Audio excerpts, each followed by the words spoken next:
Msemaji wa Marekani kwenye Baraza la Usalama la Umoja wa Mataifa amewakilisha ujumbe mkali wa Jamhuri ya Kidemokrasia ya Kongo DRC, akisisitiza kuondolewa mara moja kwa vikosi vya Rwanda kwenye eneo la DRC. Msemaji huyo alisema kuwa ni muhimu pia kuheshimu uhuru wa kisiasa na mipaka ya DRC, huku akisisitiza hatua za kulegeza FDLR katika maeneo yenye udhibiti wa serikali ya DRC.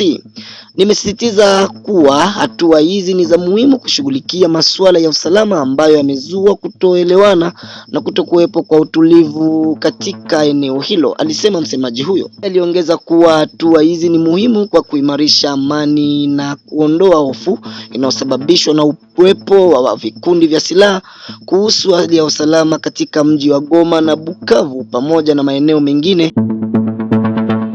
Kamanda wa Wazalendo Dawa ya Panya ametoa kauli kali kuhusiana na madai yaliyotolewa na rais wa zamani wa Jamhuri ya Kidemokrasia ya Kongo DRC, Joseph Kabila, kwamba kuna hatma ya kugawanya nchi kwa hatua zinazofanana na balkanization kwa kimombo.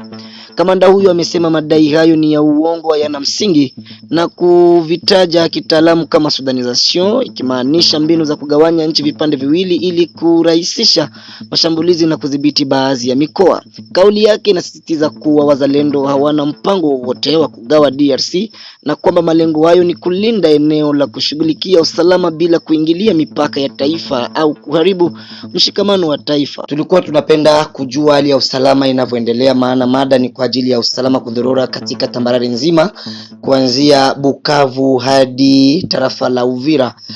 Nyinyi kama wazalendo mnaotegemea kufanya jambo la kuweza kusaidia raia na kuweza kusaidia nchi, nini mnacho cha kutuambia? Kwa ajili ya usalama, na sisi kama wazalendo, mwenyewe na iko hapa kwenye mic mida kama na hii ni wewe mzalendo mwenyewe alikubali kufia nchi yake Dawa ya Panya. Acha nisalimu wa Kongomani wote kwanza mbele ya kuongea, na nisalimu wa Senegal wote wa kizalendo wenyewe wanajitosha kwa kukufia nchi kama mimi hapa. Ndugu journalist, mimi nakuya ya kwanza ni kusema kungambo ya situation ya insecurity wala na vita iko sawa kabisa, kwa sababu mipangilio iko bien.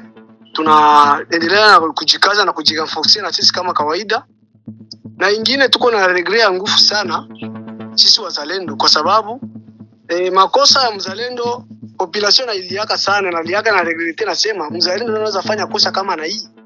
Kwa kweli kwa siku ya leo wanaweza kutukondani sisi wazalendo kwa kuona makamio iko plus hata 14 kamio ilitoka mu axe ya Bukavu inakuya direction kwenda Fizi, na ile makamio hakuna aja yote ule savile ANR wala aja wa securite mwenye. Ile makamio natoka kwa adui inavuka inakuya inapita Uvira inaenda kunaenda mzoni ya Fizi, na hakuna control hata moja kwa ile makamio, na kila kamio balenda wanatia mode soda ndani ya gouvernement. Ingelikuwa hata ni wazalendo wangesema kwamba sisi wazalendo ndio tunaenda tuneskoktela makamio ya adui, sote ni adui, sote ni makamio na pakizo minisio kwa kutushambulia sisi. Basi sisi kama wazalendo tulitaka kushambulia ile makamio, tukakia kuonekana tusikie kama tio sino tunakuwa tena M23, kwa sababu gouvernement yetu kama inaona sisi tunapenda kudeclare kitu kenye kiko kwa uhakika, tunaanza kushambuliwa, tunajikuta tunaanza kuuana tena sie peke au moment tuko jua kuproteger population au sote jua kutetea nchi. Sasa ile bitu vinaingia, ile makamio yenyewe inaingia, sisi wazalendo tulikwazika, hatukupenda kufanya nani geste ya kuonesha population kama tuko na hasira. Ile gari zimeingia, sisi wazalendo wenyewe tuko Malinde fro tulisirika sana kwa kuona gouvernement yetu ina autorize ile makamio kuingia. Maana yake inaonekana ile makamio ndiko na chakula ya maana ya kukia kutukulisha sema kwa ngumane wenyewe tuko mtarafa la Uvira uso Fizi. Tulisirika sana kufuatana na ile act ilifanyika, na yenyewe ilifanyika Katobo. Kulikuwa mapambano Katobo jana 10 ilikia kuisha 17h30 ndio mapambano naisha pale, na waza pamoja na Mungu hakuna blesse yote ile mwenye alipatikana kungabotu sisi wazalendo.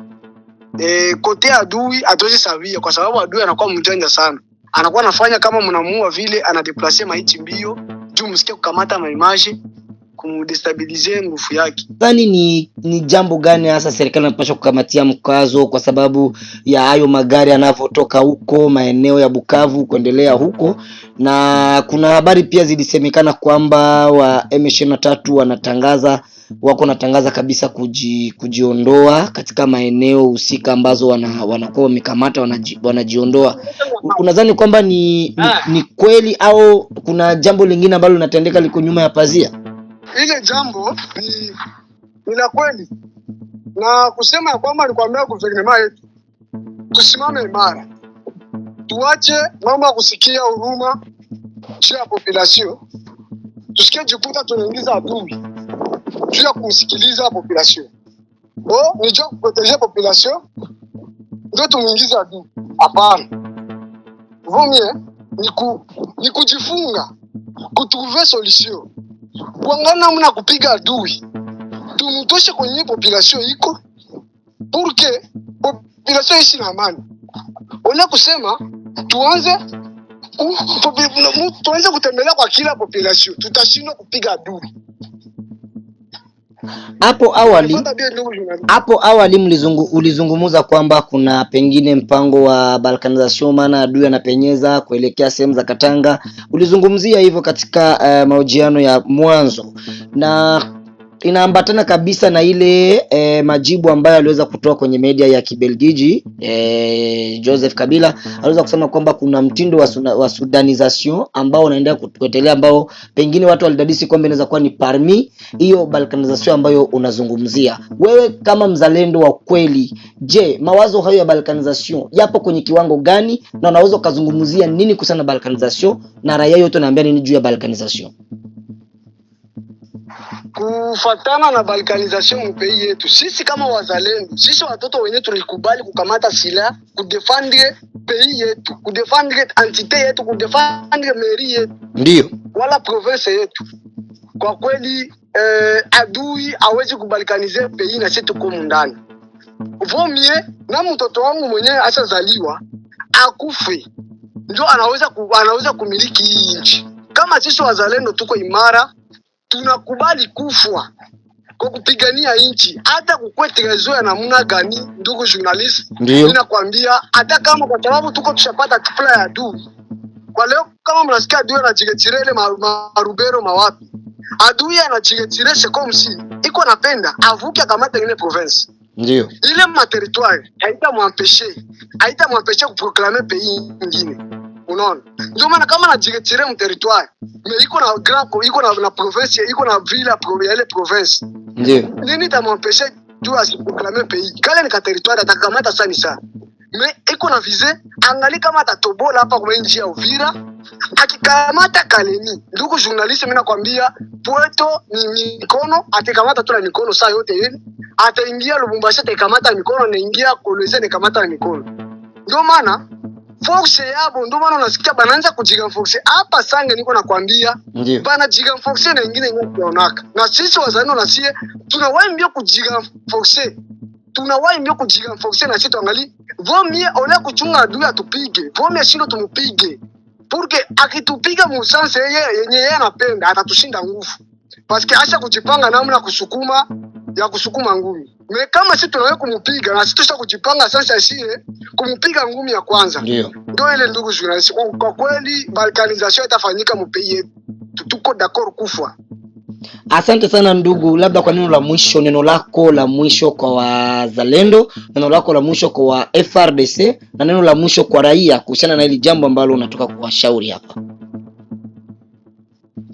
Neno yangu ya mwisho kwa raia yote kwanza nzima ni kusema tu ya kwamba tusimame imara na tupende nchi. Kama hatupendani sisi wazalendo, tupiganie nchi. Hakuna kenye hii nchi kama tupiganie bakibalkanize tutaenda kufichama mwingine bei gani?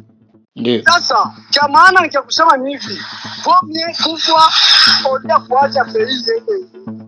Ndio kuita kama Kongomani wote wenyewe wanasikia Kongomani, kuita watoto wetu wa diaspora mtunge mkono, wa politisia watunge mkono, tangali namna ya kupiga adui, tusunge namna tusunge adui ya jigaposana tushinde. na kuwapatia moyo. Sisi wazalendo tunawaahidi tutakamata antite yote yenye adui na rekipere, tutaikamata kwa uwezo wa Mungu. Ile mambo ya kusema na tiretire mwachane nayo. Mkono na kila kusema watoto wetu wapige adui, na sisi tutamupiga kwa uwezo wa Mungu, tutamupiga. Ni shauri FARDC iache collaboration na adui. Huko FARDC kuna pokea kwa matrikile. Mimi mzalendo sipokee siko matrikile. Mimi chikuli makuta ya adui. Pourquoi wewe FARDC kwa matrikile? Ujite colonel, ujite major, ujite captain, mais ukolabore na adui kumakuta ngapi atakupatia. Vomie kufa uko hero national wa pays yako, mais unakufa kwa hero. Ulia kufa, ulikufa butretre, lisasi ya kwanza nakupata unakufa. Ile yote ni nini ndugu mtangazaji? Ile ndio nangu ya mwisho ni wenu uzalendo mwenyewe kubali kufia nchi yake dawa ya panya. Didas TV inakushukuru, tunategemea kukupata kwa wakati mwingine. Asante sana ndugu.